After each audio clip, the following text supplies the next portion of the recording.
Баршаңызға қайырлы күн. Бүгін сіздермен каналымда осындай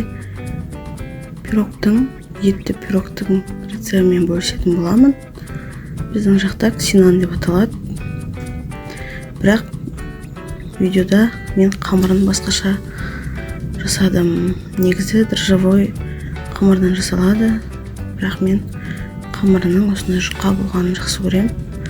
Міндетті түрде жасап көріңіздер, каналыма тіркеліп, видеоны толықтап қарай шығыңыздар. Бізге керек ингредиенттардың барлығы описаниеда. Ең алдымен етімізді алып, менде сиыр еті және жас малдың еті, сондықтан тез пісетін болғасын ұсақтап турап алдым. Оған биязымызды қосып, ұсақтап турап араластырып аламыз. Одан кейін мен бір дана картоп алдым. Картопымызды да ұсақтап турап араластырамыз. Дәміне қарай тұз, бұрыш қосып араластырып қоямыз. Одан кейін біздер тестомызға кірісеміз. 100 грамм суға 100 грамм сұйық майымызды қосып және жарты қасық тұз сала отырып, ұнымызға разрыхлитель салып, осылай араластырып қамырымызды илеп аламыз. Өте жұмсақ қамыр шығады. Оны алып, дайын болған қамырымызды тоңазытқышқа сала тұрамыз.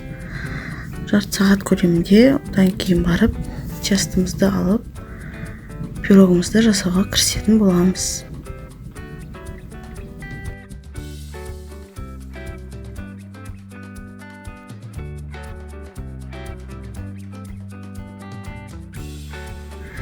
Бір бөлігін үлкендеу, бір бөлігін кішкенелеу алып, екі бөліп, осылай дөңгелек формада оқтаудың көмегімен илеп алатын боламыз.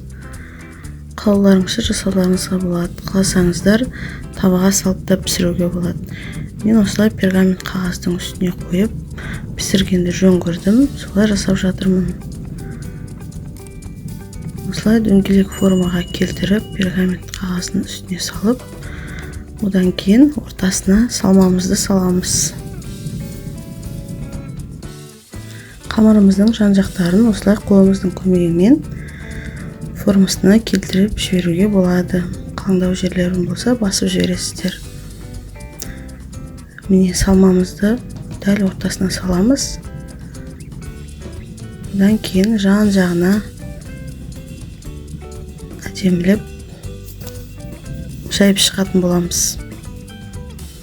Мына екінші қамырымызды кішкенелеу етіп алдық. Оны пирогымыздың бетін жауып, осылай бір-біріне жабыстырып шығатын боламыз. Қамырлар өте жұмсақ, бір-біріне тез жабысады. Одан кейін қалауларыңызша әсемдеулеріңізге болады. Мен видеода көрсетілгендей етіп әсемдедім.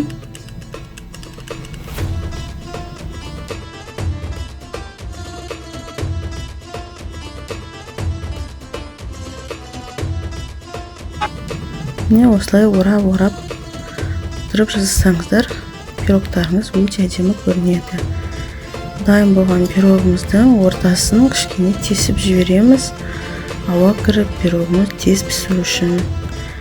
Және бір жұмыртқаны жарып, пирогымыздың бетіне жағып шығатын боламыз.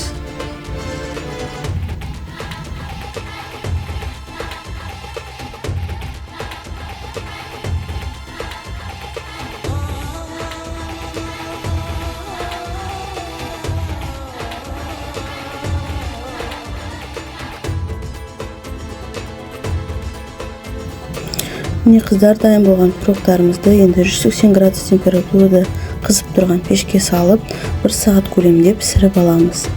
Мінекей, міне пирогтарымыз дайын болды. Өте әдемі, жұмсақ, дәмі деген өте керемет. Бір жасаған адам міндетті түрде қолынан келеді, жасай аласыздар. Сондықтан жасап көріңіздер. Қамыры өте жұмсақ және дрожжевой емес. Қалың болмайды, іші піспей қалмайды, өте керемет. Міндетті түрде жасап көруге кеңес беремін. каналыма тіркеліп видеоны толықтай қарағандарыңызға көптен көп рахмет. Бәріңізге ас болсын.